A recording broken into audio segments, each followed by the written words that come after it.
Hello, and here we are. Once again with the Covenant 19 Men group. Starting, this one is going to be our main emphasis now because it's the discovery, of all times. So as far as I'm concerned, we're finding the function of the generating value, the generating value of function that is the proper inheritance of the soul, but has been ignored for millennium, for many years now. So I'm going to explain that. I'm going to be talking more about that as we go back. I will go these days because that's the whole thing. Everything that's going on, the pandemic, shown here, all of that is to deviate away from this factor. This is the main thing that we need to learn, because the generations of the world have, led us blind with this and have built up empires and after empire, out of the retarded garden of the dust, just because we failed to see, this great inheritance that we possess that was given to us by a maker, but it's coming back. We're going to demolish all economies that have robbed us of that.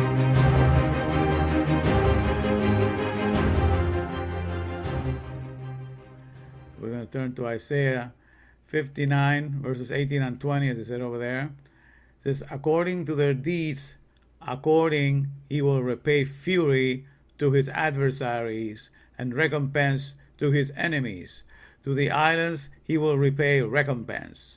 So shall they fear the name of the Lord from the west, and his glory from the rising of the sun. That's from the east. When the enemy shall come in like a flood. I love that. When the enemy shall come in like a flood, the Spirit of the Lord shall lift up a standard against him. When the enemy shall come in like a flood, the Spirit of the Lord shall lift up a standard against him.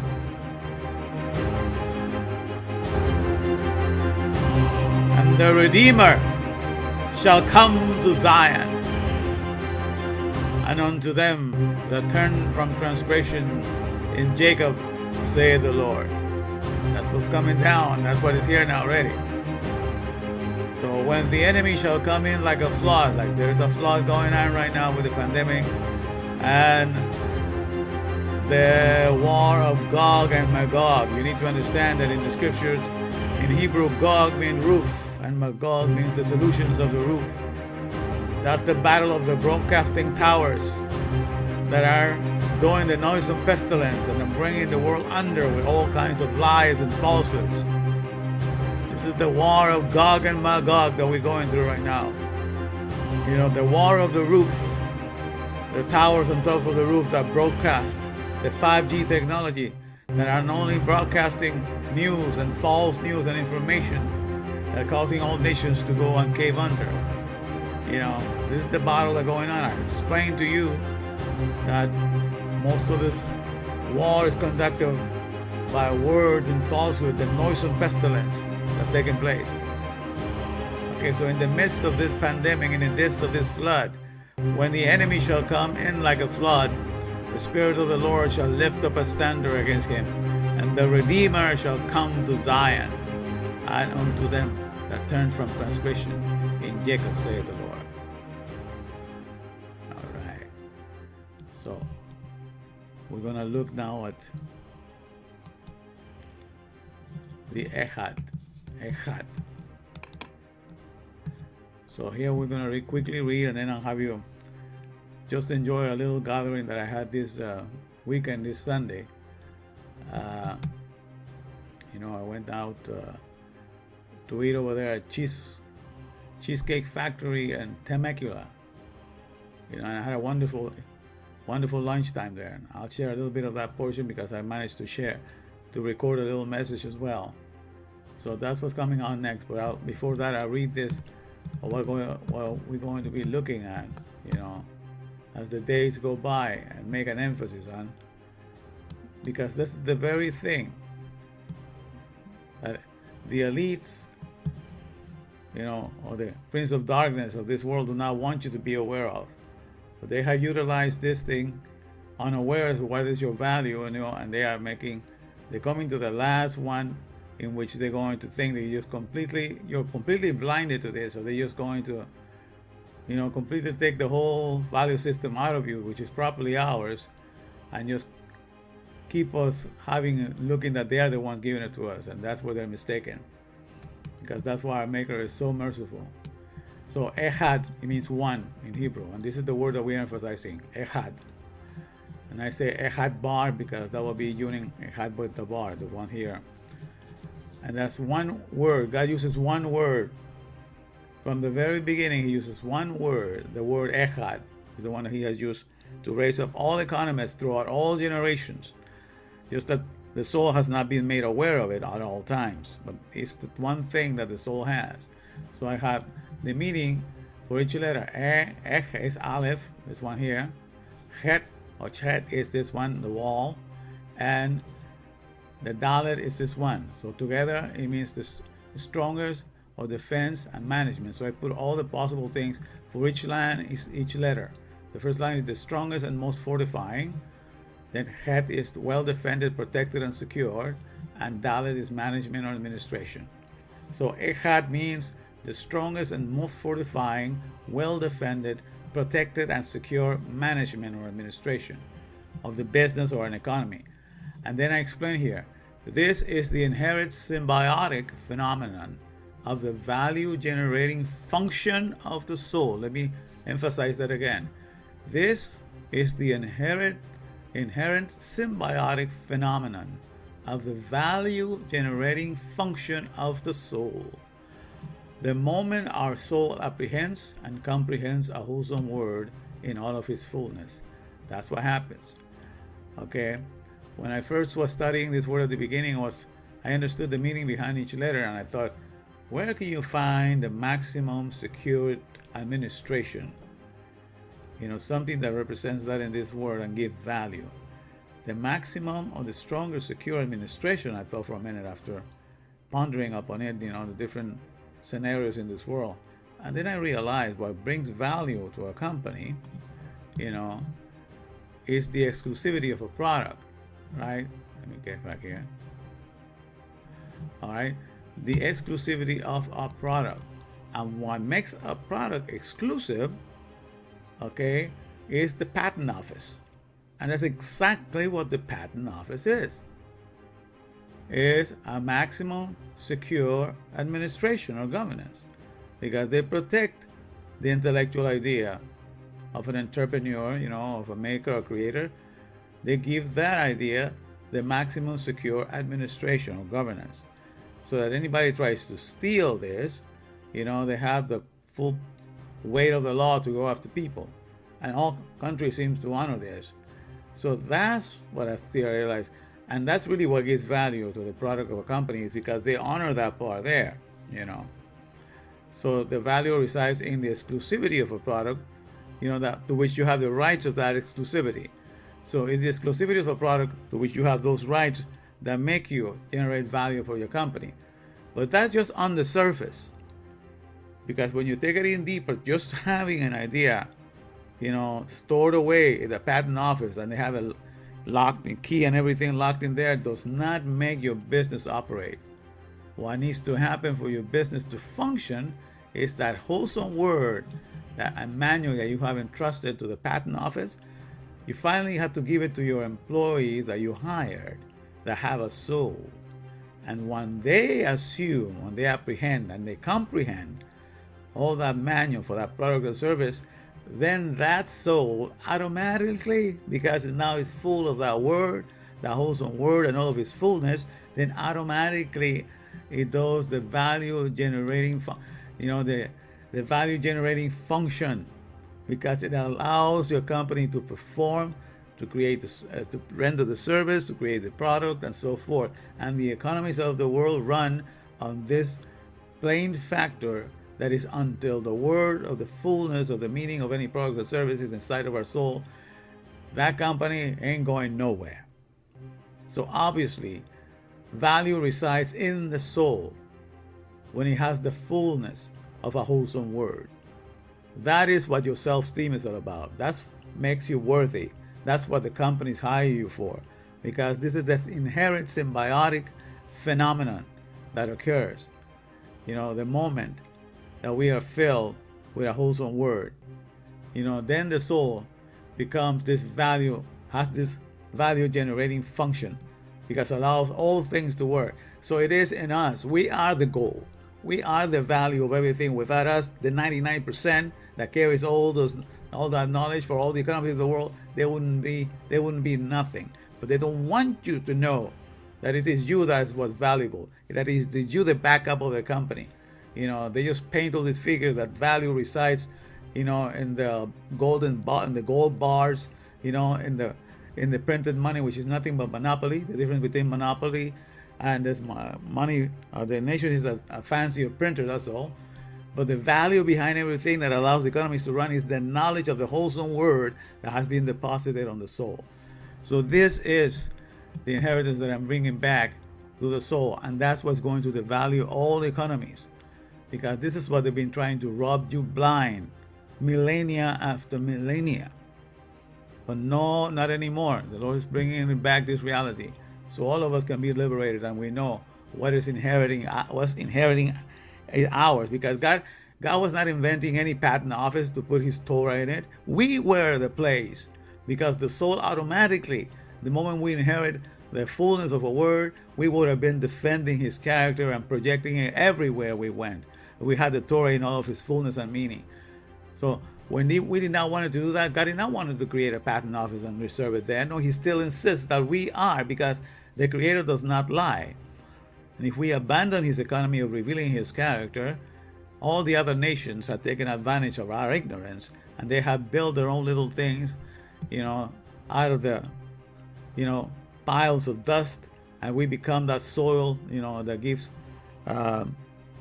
life to the man-made plants and the man-made products, which is what I call the retarded garden in comparison to the resilient garden. So you realize that's what I've been talking about, right?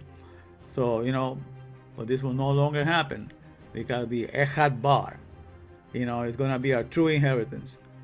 And that's how he's going to be called in Zechariah 14:9. At that day, there will be one Lord, and his name shall be ECHAD, one. That has been foretold, and now it's happening. So this is what I'm going to be sharing with you. So pay attention. This is just the beginning today.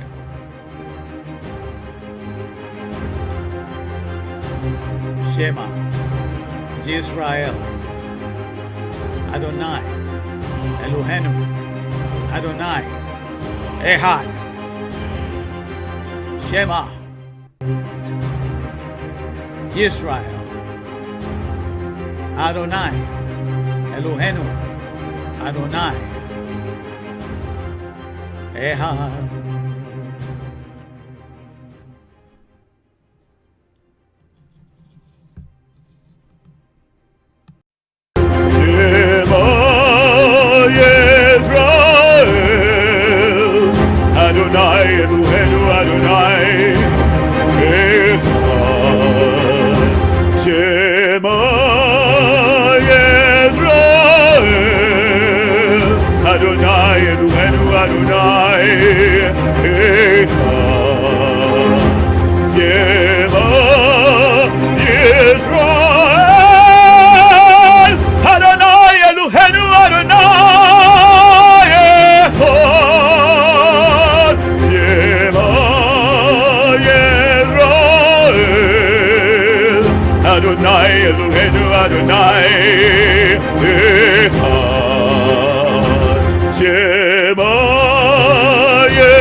Up for me,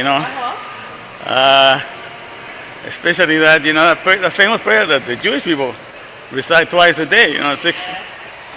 That that has become very clear. I mean, yeah, I composed the song because I understand the whole verse letter by letter now. It's a whole thing that is needed just for now.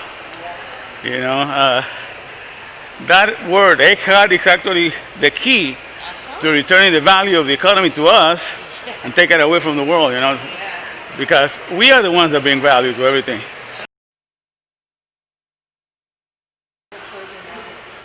Yeah. It's a different concept, different mindset, different values. Yeah. Different culture. And what I find very difficult is that our Western culture will modify or take away specific pieces that they will complement the lifestyle and apply it.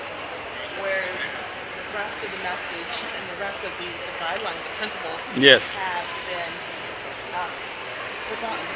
Yes, exactly. It's not a new idea. Yep. And they have certain currency and they have certain values that they follow, that they embrace. And what they're trying to do is they're attempting to bring this and usher in the Western culture. Why Western culture? Because we are considered the leader of the free world. Hashem's government, it will unemploy every institute, every government, every ideology. Yes. All the current everything loses value, but not necessarily that. The way I look at the world right now, this whole world to me is a play of Monopoly. That's all it is. It's like playing. There's a little game of Monopoly. To me, this is the game of Monopoly. Absolutely. Because that little game was just to train you to adopt the mentality. Exactly. That it's okay for everybody, to one person to gain everything, just to get that, so There you will you go. approve of everybody else that's doing that outside in the world. Exactly.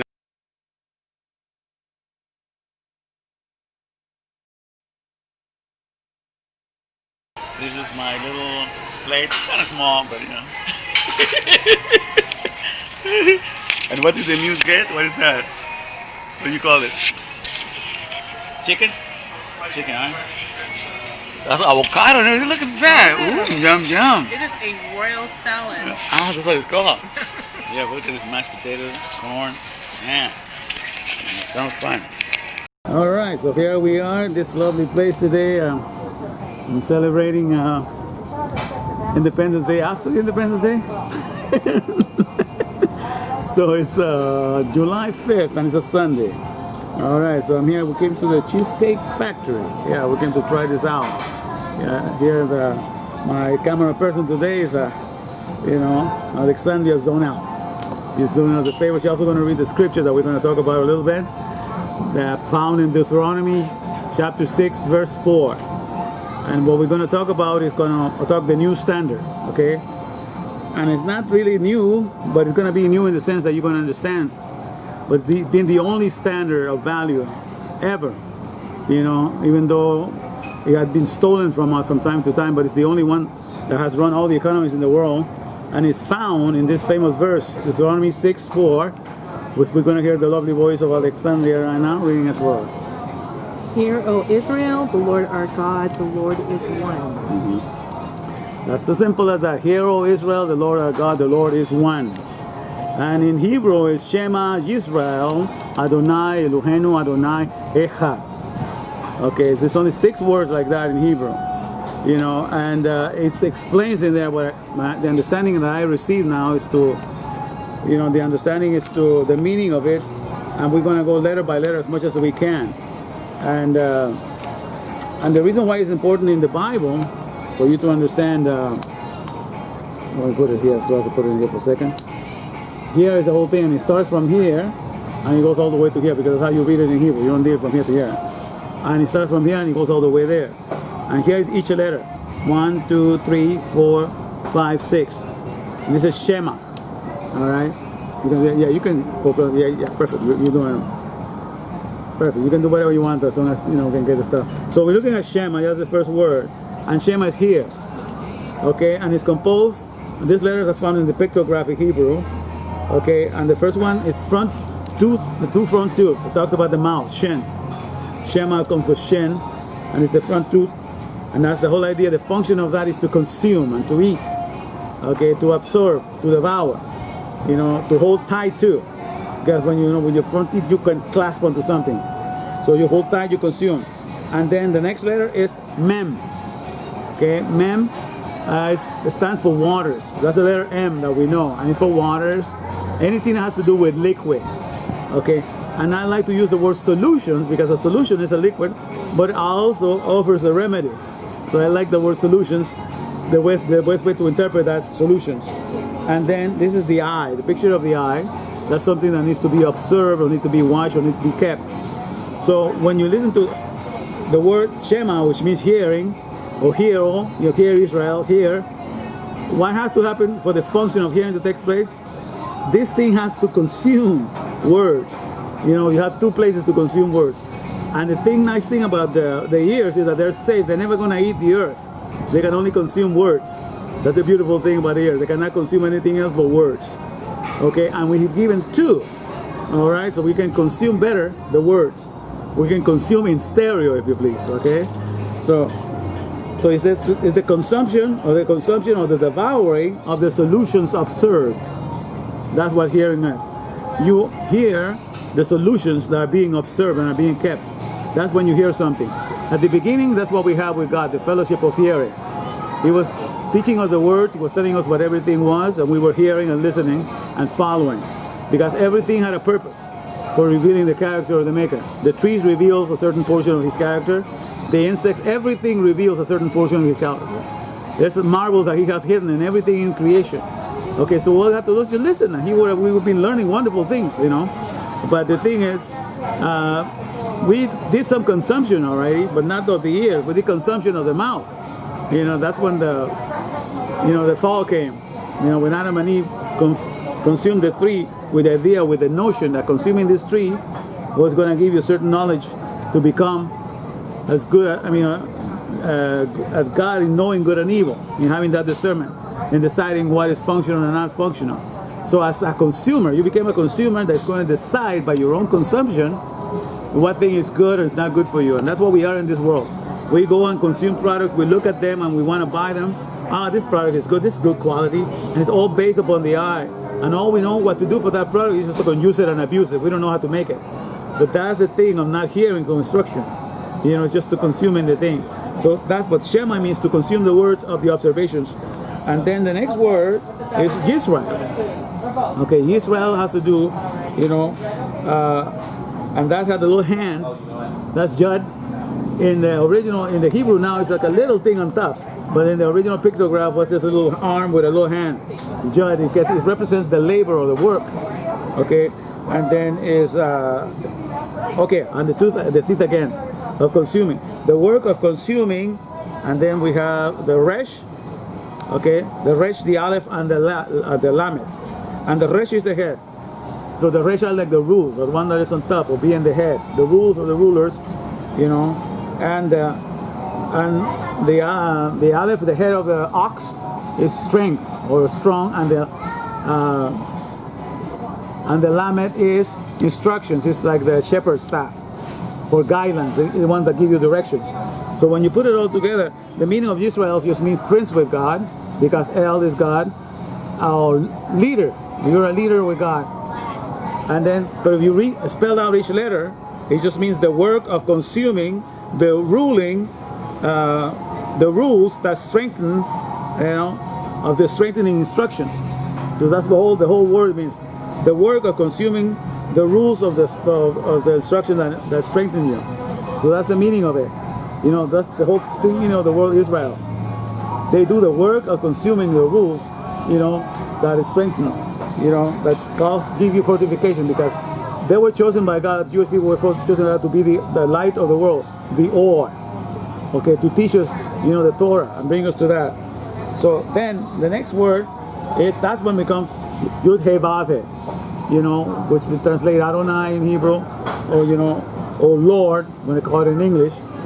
But then that's made of also the Jud, the little arm again, the work, and then the little guy that's spreading his arms. That's the symbol of somebody that is animated and activated, and it's also the symbol of breath, you know, because breath animates you and activates your body. So it's the labor of animating, and this is the Vav, the connector. Okay, and then there's the little Hey again. So it's the labor of animating, the connecting animators. That's the meaning of the word Yud He Vav He, the work of animating the connecting animators. You know, just like when you work in a wholesome word, for example, if you're going to be a mechanic and you get the word for a car, that wholesome word contains the word of the transmission, the word of the engine, the word of the muffler. So what you do is, each thing animates each other, and you gotta know how to connect the transmission to the battery and everything, and then you do the work of enjoying the meaning of God. A wholesome world has many things linked to it to make it all work. And so when you connect everything one to another, you know, then you're doing the expression of Yud He Vav He. You see? So it's what happens in the economy of taking care of wholesome words. That's what God is into. Okay, so that's the expression of that. And then Eloheinu. Now that's a lot of little words here. Let me see it. Let's start with Aleph. Okay, and then Lamed, and then Aleph is the strong, or the fortification. The Lamed are the instructional guidelines, and has the little animation guy again, the animation or the activation, and okay, the arm again, and the labor of solutions. So it's the strong instructions animating the labor of solutions. That's what Elohim means. The strong instructions that animate, you know, the labor of solutions. It's amazing because that's really what allows an economy to run. So the meanings of God depict a function that allows anything to work, that allows things to work as a wholesome word. And then he repeats again, the Yud He Vav He, again the one I explained here, the labor of animating, the connections, the connecting animators. And then at the end, and so when you have all of this going on, at the end is ECHAD. And ECHAD, it has the picture of the Aleph, the head of an ox, and the wall is head or shed, and the Dalet is the picture of the door. A door can be a gate also, and this is the picture of a door of a tent, by the way. That's why it's not pictured like that. But that means the entrance. Like all the little functions that apply to this is like a password is a Dalet, because it gives you entrance, gives you access. A gate is a Dalet. A door is a Dalet. Okay, so all these things, but ECHAD just means the strong, and this is a wallet, it means security or defense. The strong, a wall, the strong, secure defense, you know, of the administration, because it's a gate in the Bible represents governance or administration. So the strong, or the strong security of the administration. So the strong, secure administration, that's what it stands for. And right now, this hour, with the whole economy is in shambles and all the nations, you know, I was explaining to Alexandria, we were talking earlier, that, because I've been telling to you guys about the word dabar, which means word in Hebrew, and the numerical value of dabar is 206. And then I found that, connecting that to the skeleton. The skeleton inside of you is made of as an adult, it has 206 bones. And once you have a skeleton, you have a structure that sustains the flesh.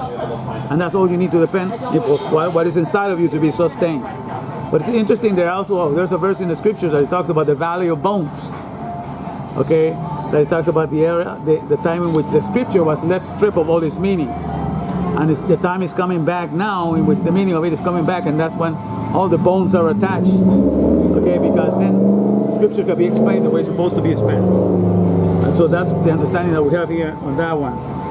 But what I was saying is, I was trying to explain to her that when we have the Torah, when we have the meaning of Torah means, the meaning of the Dabar, which means the Dalet, the Beth, and the Resh, it just means the access or the entrance or the administration of the economy. That's the meaning of it. So when you have the administration of the economy, usually you have a building, you have a structure, and people depend on that to run their business. We have the structure inside of us. The endoskeleton is inside of us. That's the meaning or understanding of God, and we project His character because we know Him. And so our economy is from within, going out and expressing itself outside. And that's how really everything is. In every economy, you have to learn the word of a car in order to bring it out of you and put it out there in the manufacturing company. But you have to consume, right? You have to be a leader. You have to consume the knowledge of the manual, and then you create the activation of that product, like it says all in here, and then you create a maximum secure economy. A maximum secure administration with the ECHAD to run the economy. Okay, and that's what gives you value.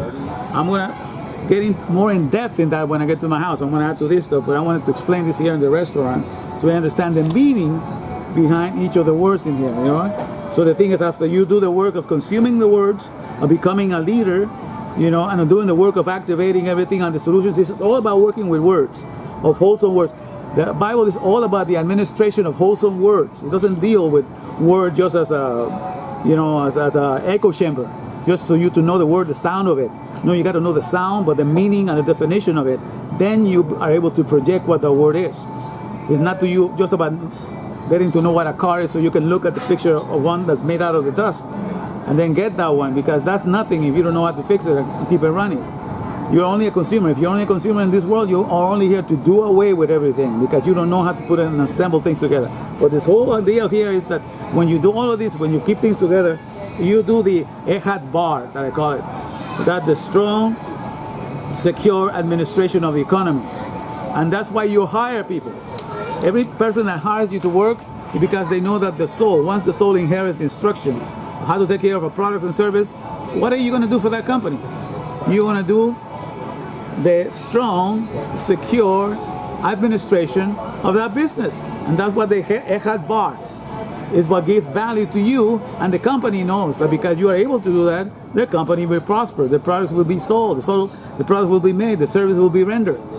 And that's really the value, the standard behind any economy. That's what gives value to any economy. But the elites, the people that do the social engineering, will not have you believe that this value resides in you, will have you believe that the value resides in a little piece of metal, shiny metal, yellow metal called gold, or the value resides in things outside of you, like dollars, this little thing, which I only call monopoly money, with a more refined printer. That's the only difference between the monopoly game and the monopoly money, because it's not backed up, and now it's coming down to the wire where it's not backed up by even gold. It's only going to be backed up by the digital numbers that appear on the screen, nothing else.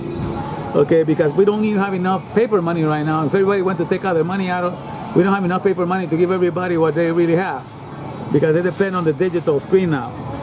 But the thing is, the ECHADVAR is being done by the soul. We are the one with the value. We are the standard of value for anything.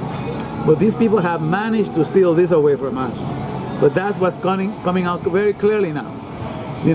The world cannot be kept without the word of the full meaning being in us. There's no such thing as I'm just learning something and I'm going to claim it and that's how I'm going to have it. If you're going to believe that crap, whatever you get is going to be done away in your hands anyhow, because you don't know how to fix it and repair. Only the one that knows how to restore, refresh, and renew is the one that really has something. Okay, because it's the reality of anything that has to be made by the word isn't the word that made it. It's never in the thing made. And that's why in the book of Deuteronomy 28, let me see if you can look for that while I'm talking about it. Deuteronomy 28. Yeah, Alexander's going to look for it. When she gets to it, she'll let me know and she'll read it for you. Deuteronomy chapter 28, it tells you the kind of people that are running our nations.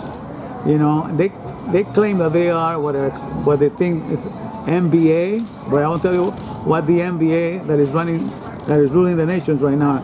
So Deuteronomy chapter 28, verse 28, it tells you exactly what Hashem does, or God does to the people that do not listen to Him, and read that part. It says, the Lord shall smite thee with madness and blindness and astonishment of heart. Yes, the Lord shall smite thee. I mean, He's going to get rid of you, He's going to kill you. Smite is just going to wipe you out. But it's a process though, and what He's going to use is the MBA that people think they have to run the economies, Masters of Business Administration, they call it, right? And MBA runs their businesses. But here's the MBA that God's going to use: madness, blindness, and astonishment of heart. Okay, and that's the MBA that God uses to wipe out the nation. Because if you don't believe in Hashem, these are the masters, the MBAs that are going to lead you. Because it's madness to think that something out in this world can come into you and take care of you once it's been made. That's complete madness. But that's what you've been trained to think as a consumer. A product is made, oh, you haven't got this yet. You're missing out, you need to get it. And there you go with the madness. I gotta get it.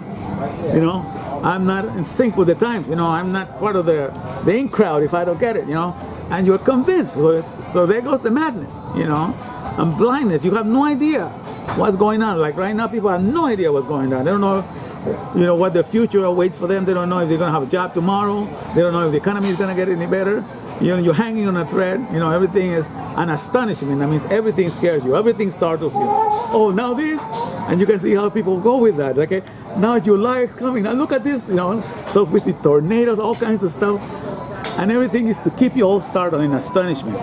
And that's how the economies, that have the exoskeleton. Because when I'm being exoskeleton, you don't have the dabar in you. You don't have, inner fortitude, intestinal fortitude that keeps you in spite of what you see around. Because your economy is just to, project your maker, and that's not changing and not going anywhere anytime soon. But those that do not have that economy, but depend on the external things, any things of the things that are just for the comfort of the flesh. Because for the comfort of this flesh, a trillion and quadrillion industries have been made. Everything for the comfort of the ear, all the music industry for the comfort of the ear. For the comfort of your eyes, movies and everything, to see. For your comfort of your skin, textures and all kinds of things. Everything for the external thing. And you saturate yourself with these things. And when you think you're going to lose these things, you think you're going to lose something in life, you're so stupid. That's not what life is about. You see, that's stupid. That's madness. So you think, this is as simple as that. So that's the MBA that's running the world. Madness is craziness. It's a crazy belief. Blindness, because you think that's seeing. No, that's being blind. That's how you're robbed of value. You give value to the things that the very manpower produce. What do you think? Cars, clothing, and everything being produced by manpower. Without our intellect, without our efforts, it would not have been made. And then that's why God says God hated that they worship the work of their hands, because it's stupid for you to be doing that. God looks at, they sold themselves for nothing. They sold themselves for nothing. You give your value away, because you don't realize that once a wholesome word is in you, your natural way of acting is the ECHADVAR. You become the maximum secure administration of that business. And the people know that. That's why they hire you. And that's what makes you valuable. That's where your self-esteem resides. Not in just people telling you have self-esteem and you have no idea what your esteem is about. God tells you exactly the Torah what your esteem is about. So it's time to reclaim that back. And tell all these monopoly dollars, to go to hell, because that's all they are. They're monopoly dollars, but they're being used by the elites that have you believe that they are really the ones that get you things. I used to give to my high school students what I call the money IQ test. Okay, and there was a question that I would ask them, and there was only one single answer to the question, and I tell them, I'm going to ask you this question, and the first thing that comes to your mind, say it right away, and the question was as simple as that. The question was, what is the one thing that can get you the best cars, and can get you the best lawyers, can get you the best education, can get you the best houses, it can get you the best clothing and the best of everything that you can think of in this world. What's the first thing that comes to your mind? And everybody say, money, right? Because they used to just using money to get all those things. But then I will tell them, what if I will give you all the money that Warren Buffett has or Bill Gates has? I gave you all the pile of money, put it before your feet. If I gave you all the gold that is in Fort Knox, I put it before your feet. But there was no knowledge in the world to make cars, or to make, to make buildings, to make anything. Would you have those things then, if there's no knowledge to guide you? They will say, well, no, there has to be knowledge first. So it is knowledge that gets you the best things in life. Knowledge with the power, with manpower, using all his abilities to bring it about. So it is words that have more value, than anything else. So it's stupid for any one of you and I, to try to attribute value to some piece of metal that has never instructed us to begin with. It is knowledge that gave us everything. And so that was the simple IQ test, but everybody will automatically say money, because that's how you've been trained. Okay, and that's the thing, that's how you've been robbed, of what real value is. The ECHADVAR, you acting as the strong, secure administration of the economy, once a wholesome word is in you, that's what gives you value. You see? That's why in Zechariah 14, I'm going to have a look at that. Zechariah 14:9, it tells you how it's going to be at the very end. That's why God is going to be known by this, because this is going to be the new standard. Okay? And it's not that it's new, it's just that it's now being recognized, let's say. It's always been the only one that's run every economy. Zechariah chapter 14, verse 9. And it's interesting that I like this thing, because it says Zechariah is my first name, and 14 is the numeric value for David, which is my second name, and the number 9 in the Hebrew is the word tet, and the word tet is a basket, but it's composed tet. To spell tet, you have 2 T's in it, and I have Tito as my nickname that I was given when I was little. So in that reference, my name appears in my second name and my nickname. What are the odds of that? Think about that. And here this verse appears that Alexis is going to read us right now. And the Lord shall be king all over the earth. In that day shall there be one Lord, and his name one. Okay, and the Lord shall be king over all the earth. And in that day there shall be one Lord, his name shall be ECHAD. ECHAD, that was going to be the name by which he's going to be recognized. And it's going to be as the waters that cover the sea. And the ECHAD, the meaning of it is the strong, secure administration. That's the meaning of it. Because that's exactly what all the nations want. They want a strong, secure administration. They want the maximum secure administration. That's what they all want, because they don't want to go through this ever again. And the maximum secure administration was there at the beginning in Adam and Eve, because it was there just for the economy of revealing the character of God. You understand? That's one sort of an economy. We have 3 divisions of the economy right now. We have the economy of revealing characters, which means that's what the movie industry is about, revealing characters. At the beginning, that was the only one left for us, just to reveal the character of God. But this has been divided into that's one industry. The other industry of making products. So they use the words to make products and present them and to distribute. And the other one is to do services. So words are used for 3 different economies. To present a personality, which is the movie industry. To make products, all the markets and everything. And to do services. For 3 different things. But with God, everything. The trees were not retarded like the plants now that we have to run ourselves, They depend on manpower. The trees were self-duplicating, so everything. So our only job was to learn and take in the mindset of God so we can reveal his attitude, the way he behaved in this world. So it was just the character, that's why we were in his image, so as to, express him. We will go around, we were so complete, because that's what plants and everything do. They're so complete that they just make more of themselves, The FMR, fruitful, replenish, and multiply. That's the celebration of completeness. Hashem called us to the garden of life. Let's impart fruitfulness everywhere. LIFE. And so everything was there, just make it about. So we were supposed to be garden dispensers. Okay? The garden is there, no, just give it out. You multiply yourself, you multiply, everybody multiplies. Let's all celebrate completeness. What's so complete that I can give myself away and make more of me to go away. That's quite a celebration of abundance, of shalom. That's Jerusalem, the city of abundance, you see? And we come into that city now when we just going to respect words in the wholesome words. And so the whole idea of what we have to do right now, we got to take out the word, the dabar, from the labor of consumerism, to deliver that, to make it serve, and I would deliver it from the furnace of consumerism, because that's what we have. We have a spirit of consumerism to make it serve the solutions, the waters, the waters, everything what came out of the waters. Because the waters are the solutions for everything. We are born out of the waters, and when we come out of the water. So everything is born out of the waters. This whole world was created out of the waters. So the spirit of Jehovah, roam around the face of the waters, and everything came out of it. So when we have the solutions, that means we're full of the meaning.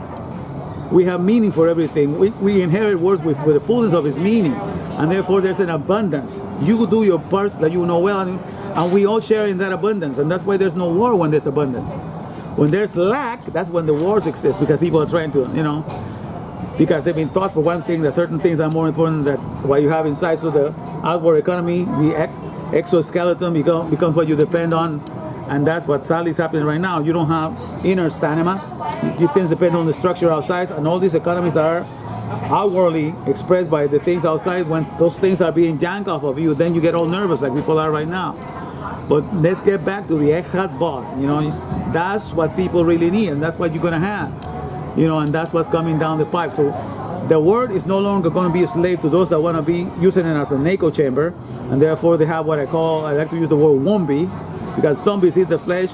Wombi is a person that carries a word just to eat away the definition of that word, because he never learns it. So the words will no longer be wombis, it will be wholesome words You know, that's the future of everything, because that's how any economy rises up to the top.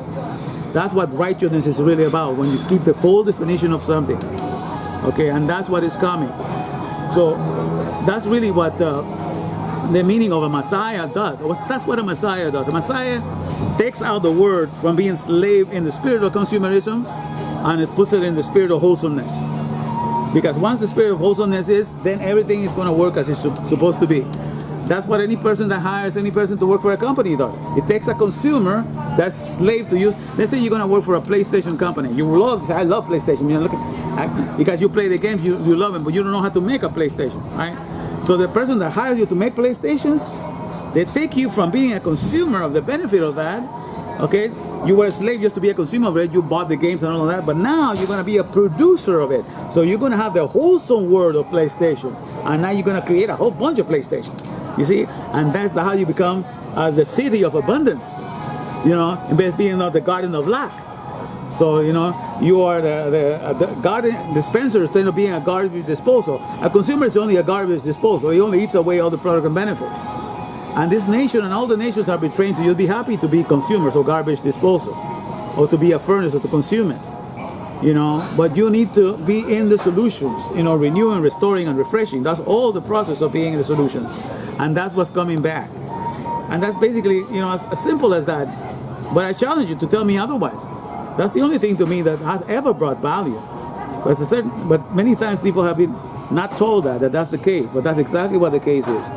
You know, so I hope you get a little bit from this. And I'm going to continue being more of this in the house. But at least we got it starting with that. And at home we're going to sing the song again that I came up with this week.